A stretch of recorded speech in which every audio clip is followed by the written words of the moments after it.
What's up, everybody? It's Peter from Thalia Capos and Picks here with another of our Master the Keys videos. Now, the point of this series is to take a 4-chord progression and play it as many ways as we can think of to give you some more options, some new tonal variety, and to increase your chordal vocabulary so you have more freedom to make the music you want to make, not feel like you're stuck in the same 4 chords, playing them the same way every time.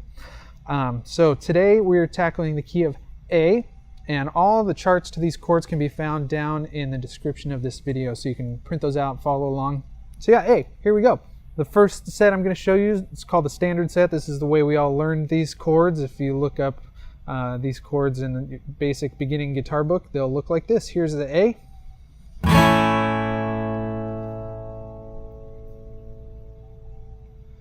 And a D.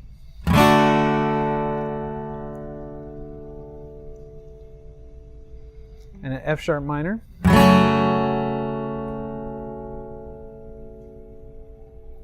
and an E.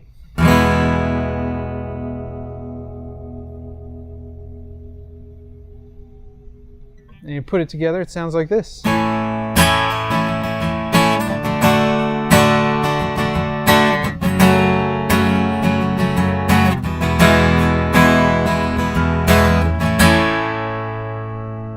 The next set I want to show you I call the simple set, because if you've been following this series, you know that I like to do things the easy way and find the least amount of motion that my hand has to do to make it easy and fun to play instead of moving my hand all over the place trying to get it right. So the simple set is really called that because I have to move the least, and I like that. All right, so the first one, I'm going to use my first finger as a little bar and mute the high E string with the fleshy part of that finger. I'm also muting the low E string with my thumb just by lightly touching it. It sounds like this.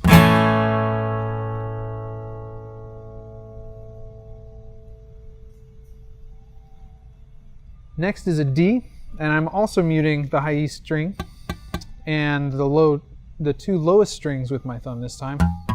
So you get this really tight, clean sounding D. It looks like this.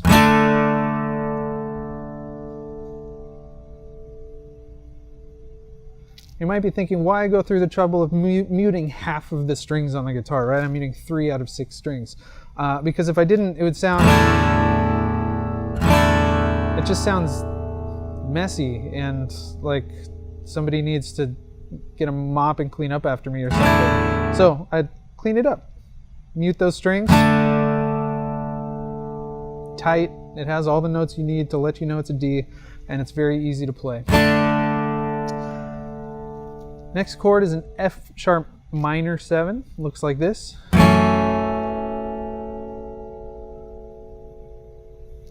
Again, using that first finger to bar those 3 strings. And then the same E is in the standard fingering.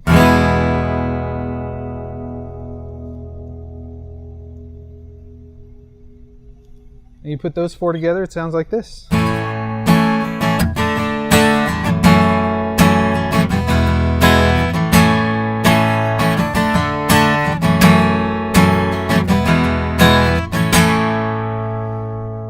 And when I play an A, those are usually the chords that I use because it's the easiest for my hand. It might be different for you, so do what works for you. All right, the next set I want to show you I call the color set because it has lots of colorful notes, notes that are really close together, that are just begging to be resolved. They're creating a lot of tension, and musicians sometimes call it a rub, and you just want it to be released, and that's what these chords are designed to do. They're designed to make you want them to go somewhere, if that makes sense. So the A looks like this.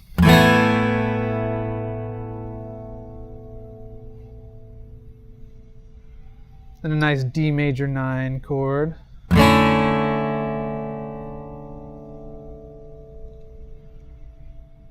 F sharp minor with an 11.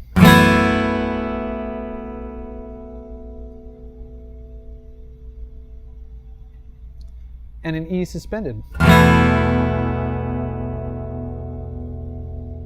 And if you really want to resolve that, you can just switch to a normal E there. Sometimes you'll want to, sometimes you won't. leave them asking for more. And you put those four together, it sounds like this.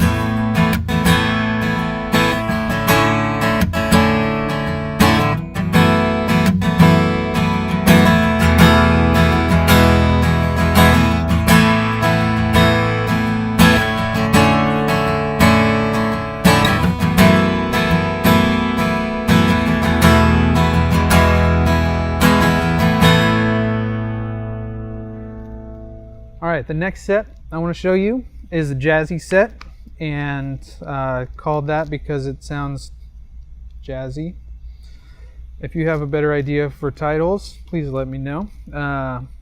But for now, since I'm the one talking at you, we're going to call it the Jazzy Set.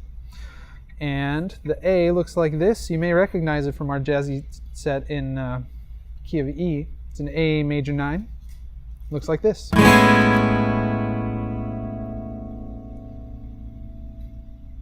It's one of my favorite all-time chords. Next is a D major 9, and it looks like this.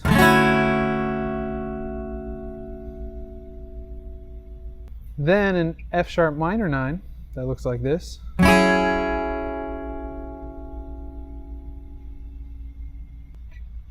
And then an E7 with a sharp 9 that looks like this.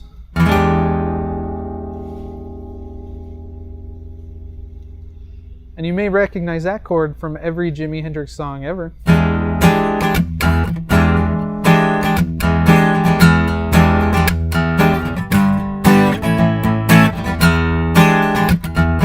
Anyways, I call it Jimi Hendrix chord. You can call it an E7 sharp 9.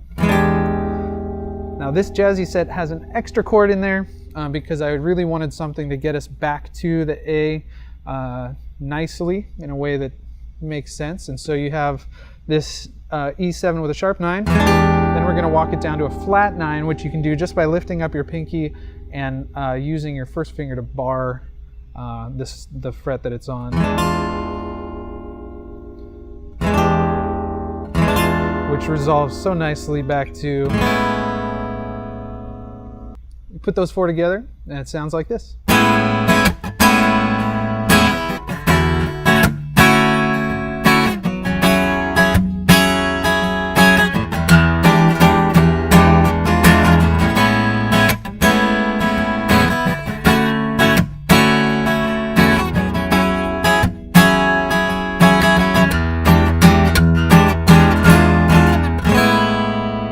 There you go. 4 ways to play the same 4-chord progression. Mix these, match them, find stuff that works good, works well for you, and feels good to your hand, sounds good to your ear. Find something new. If you know ways of playing these chords that I didn't talk about, let me know. Send us a note so that I can learn too. I love learning new ways to do this stuff. So I hope you enjoyed it. I hope you learned something. I hope you pick up a guitar and create something new because of it. Hope you're having an outstanding day. See you next time. Peace.